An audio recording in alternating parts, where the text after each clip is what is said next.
Welcome to the Future is Foster podcast, powered by Raise a Child. I'm your host, Nancy Mogy. I was adopted at 17, and I'm ready to talk all things foster and adoption. Someone has to. All you ever hear about are the horror stories. Life is about risk, and about $250,000 later, she bailed on us. That I was going to be stripped away from this family. Blaise was meant to be my son, and no one can talk me out of that. For every one bad story, there's at least 100 positive stories that we never hear about.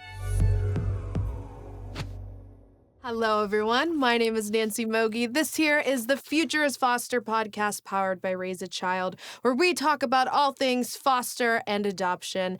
And, you know, it's really hard to find people who went through the system, adopted, and continued to share their story in hopes of finding resources for other parents. So who else better to ask than Mr. Jonathan Fitzgarrald? Give him a big round of applause. Yeah, thanks. When you walk in a room, you're kind of intimidating because you're such a powerhouse, you're such a force. And then to see you, you know, as a father and how you're using both of those to help other fathers is just, it's so inspiring. So thank you for being here. So what everyone wants to know, did you always know you were going to be a father? Actually, I was brought up Mormon. Okay. And so as a little gay kid, even though I was brought up in a family with 4 sisters and a brother and 2 loving parents, I mean, you know, there were 8 of us my entire growing up period. As a little gay boy, I never thought that having a family or even getting married for that matter was in the mix for me. And when you start to think about your future, you know, you think about what's my career going to be? What's my family going to look like? Where am I going to live? Am I in a house? Am I in a high rise? Like, what kind of car am I? You think about all these kinds of things. At least I did. Because of the gay element, I never thought that having my own family was in the cards. I wanted one. I came from one. I knew that that was a really safe environment to grow up in, a supportive and safe environment. But I just didn't think, because of my sexual orientation, that that was going to be part of my future. Well, it wasn't really around like on the media or on the TV of other gay parents. You know, you kind of had to meet them in person and then ask them directly. Even nowadays, like they're kind of inching it, you know, in the Super Bowl commercials, but not to the point to where they actually exist. So I definitely am happy that we're here bringing awareness to that. Yeah, and with social media, we see it more often than we do with traditional media. So you're right, it is influencing culture more than it ever has before, but definitely not back eons ago when I was in the 3rd grade. And where were you? In the 3rd grade, my family was living in Utah. Okay, got it. And so, but I could have been probably in any state of the country. Yeah, even LA and still was, you know. In fact, I remember very early on, I was like in the 3rd or 4th grade. I was home from school. I was watching an episode of Oprah, and she was the first one to ever have a gay couple on as her guests. Nice. And I remember both the guys happened to be models by trade. So, of course, they looked amazing. Yeah. And it was revolutionary to see that in traditional media. And I remember that day to this day. And that was probably one of the sparkles of hope that I had as a little kid, thinking, wow, maybe that is my future. If Oprah's got this on TV, definitely biggest platform out there. Then maybe, just maybe, that is an option. So when did the tide turn? I can just imagine Oprah saying, and you get a gay, and you get a gay, and you get a gay. Hey. Oprah, if it wasn't for Oprah, I don't think we would be here. The podcast industry would probably not be as lucrative. But let's change the wave a little bit. When did you know you were ready to be a father? So it really came down to more of an age situation than anything else. My spouse at the time knew that having a family was definitely a priority. I don't think it was much of a priority for him as it was for me. Okay. But at one point he said to me, if we're going to do this family thing, we need to do it because I don't want you as an 80-year-old with a walker walking into our kids' high school graduation. Yeah. So you got to get it over with now. Okay, I got it. I didn't really see myself as that old, but I understood what he was getting at. It was at that stage that it lit a fire under me, and I'm like, if I'm going to do this, this is my option. This is my opportunity. Let's go. So what does let's go mean? What was So at first we looked into surrogacy. Okay. And we went down that entire path. We found an agency. We found a mom that was going to carry the egg and all of that. And about $250,000 later, Wow. she bailed on us. So there's I don't know much about the surrogacy world, so there's no assurance. There's no assurance. There's no recourse. Wow. I mean, you even have agreements and you do everything you can to try to make sure that everything goes forward. Yeah. Perhaps my experience is the exception. Okay. My experience is we tried surrogacy, and for a number of various reasons, that didn't work. Our backup plan was the county of Los Angeles. We had known that there were tons of kids in the foster program. Yeah. Did you know other people with foster kids, or it's just like you knew the fact? We had, actually, the way we came to raise a child was through a client of mine. Okay. He and his husband had fostered two brand new baby girls. So when it came time to need plan B, a backup plan, then I just happened to be talking to him, and he's like, listen, you've got to call Raise a Child. They can prepare you as a prospective parent. They can connect you with tons of resources. That's when the foster to adopt option became a reality for us. That's when it was like, okay, this is actually a legitimate way of building our family. So you two thought that. What were people around you who obviously watched your surrogacy journey saying about that you wanted to foster to adopt? There is a dark cloud over foster to adopt. All you ever hear about are the horror stories. Of course. If it bleeds, it leads in the media, which is totally unfortunate because I'm a believer that for every one bad story, there's at least 100 positive stories that we never hear about. Yeah. What was really crazy for me too, Nancy, was as soon as we got the call that our son Blaise was available. He was a brand new baby. His bio mother was in labor at the time we got the call. So we've had him from the very beginning. And of course, we were so excited. We posted it on Instagram, covered up his little face with an emoji. So as soon as I posted the emoji to my Instagram, I couldn't believe how many people that I knew, clients, friends, reached out and shared with me that they had been adopted as well. And because it's such a significant life event, I was shocked that I'd known some of these people for 20 or 25 years, and it literally had never come up in conversation. It's not a casual conversation, definitely. And I even asked some of them, I'm like, why is this the first time I'm hearing about this? And their response is there's such a negative cloud over adoption that I don't want that to be part of our relationship. I think also people assume, or even just saying you're like a foster kid, people automatically make an assumption of your identity of, oh, you're adopted. I'm so sorry. You must have had a horrible childhood. But in reality, you're like, even in Blaise's situation, he was like, I was a baby. Things have been great since, I ultimately got here. He doesn't know any other experience, but great. So there's so many there's such a strong variation of, pain and happiness within these stories, but it doesn't mean they shouldn't be shared. Specifically with me being adopted, I've noticed when I say it, sometimes people are like, oh my gosh, I'm so sorry for you. But it's like, don't be sorry. I got a second chance at life. I'm doing pretty good. I got a podcast, like I had a family that wanted to believe in me.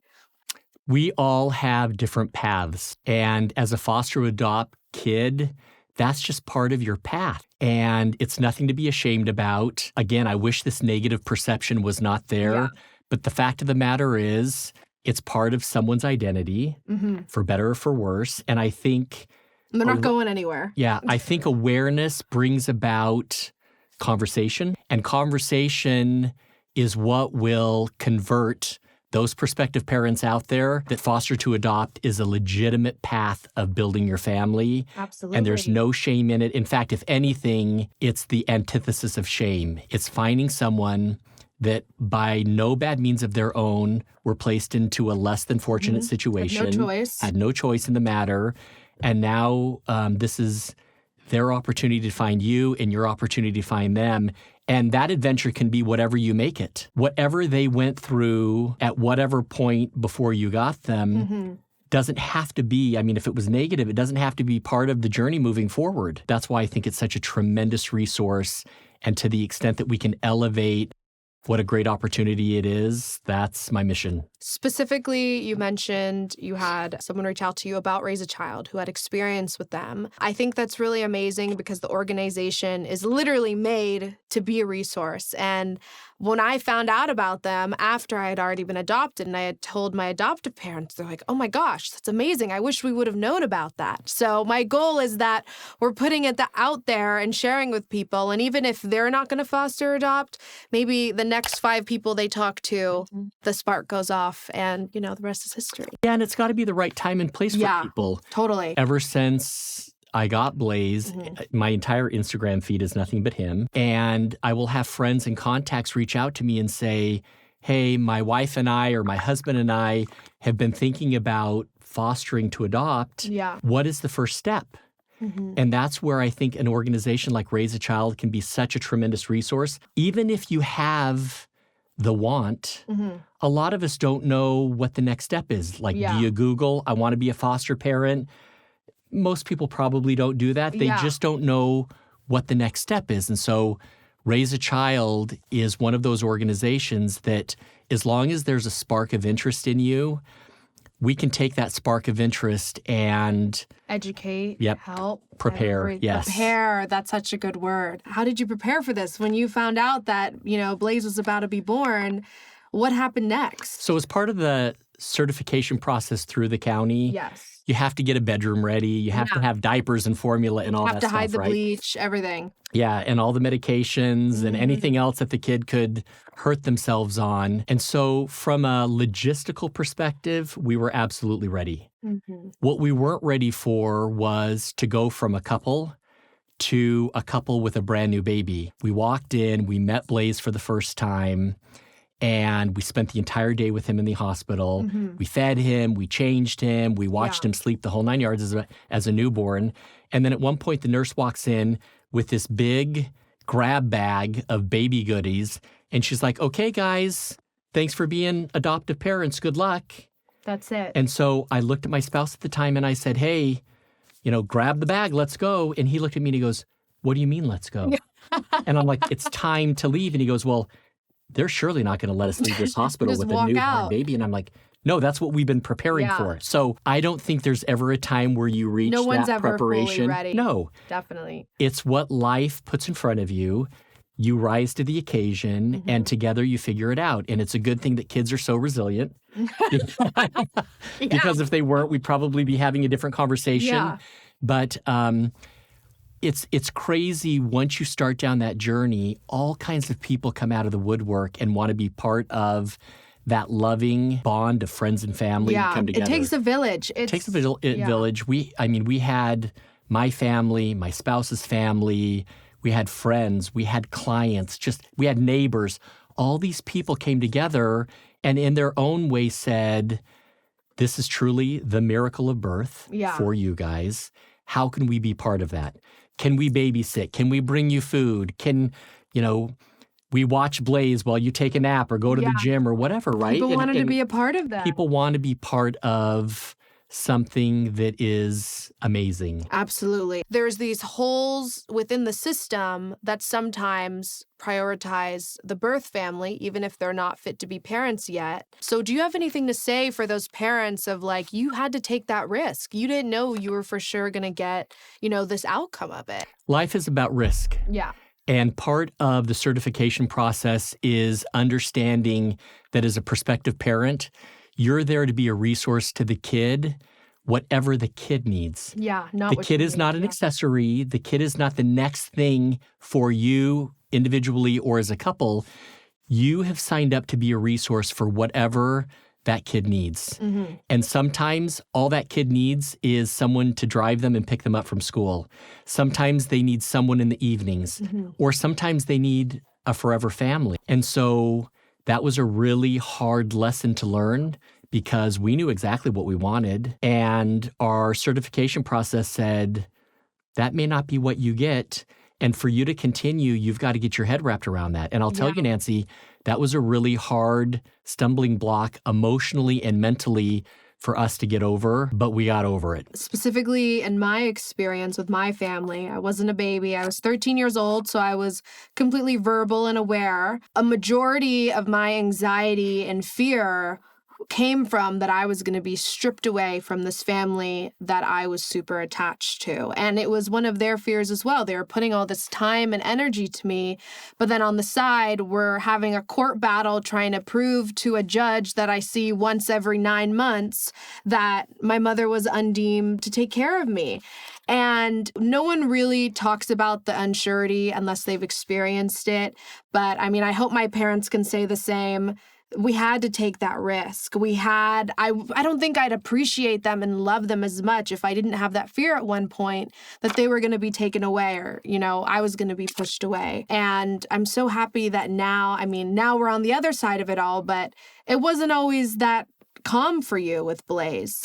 No, we experienced the anxiety that you're talking about twice. Mm-hmm. So Blaise's bio mother said in the hospital as she was giving birth, I don't want anything to do with this baby. Please find him a home.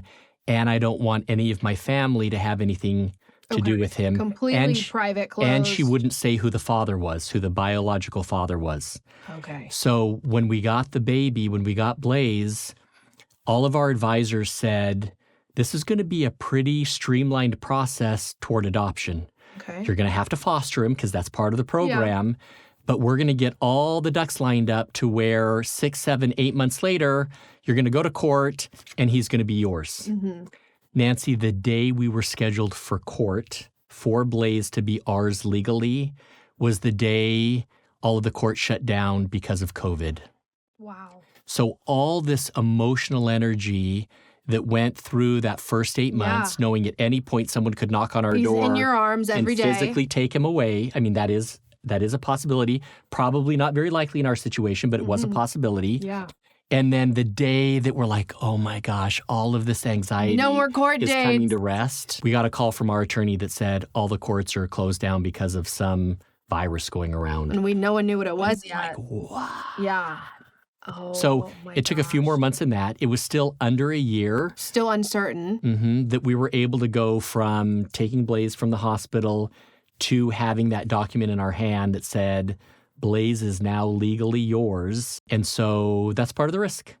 And it's just part of what you signed up for. And you do your best to try to navigate the system as you can. You and I have spoken in other situations where there's a lot of legislative work to be done. Absolutely. We're working on it. We're not going to change that overnight, but you just have to roll with the punches in the meantime. And I'm a huge believer in things working out the way they were supposed to be. Now that I have Blaise, I now know through him the reason why surrogacy didn't work. And some people might see that and go, oh, that's witchcraft. Things aren't quite that programmed.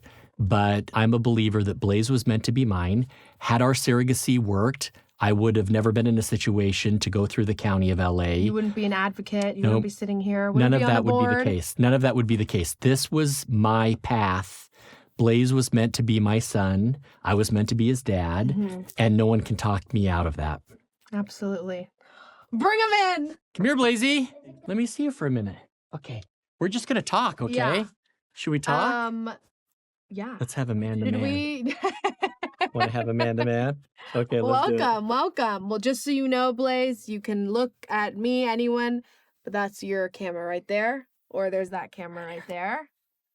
Can you wave to the camera? Say, hi, camera. Hi, camera.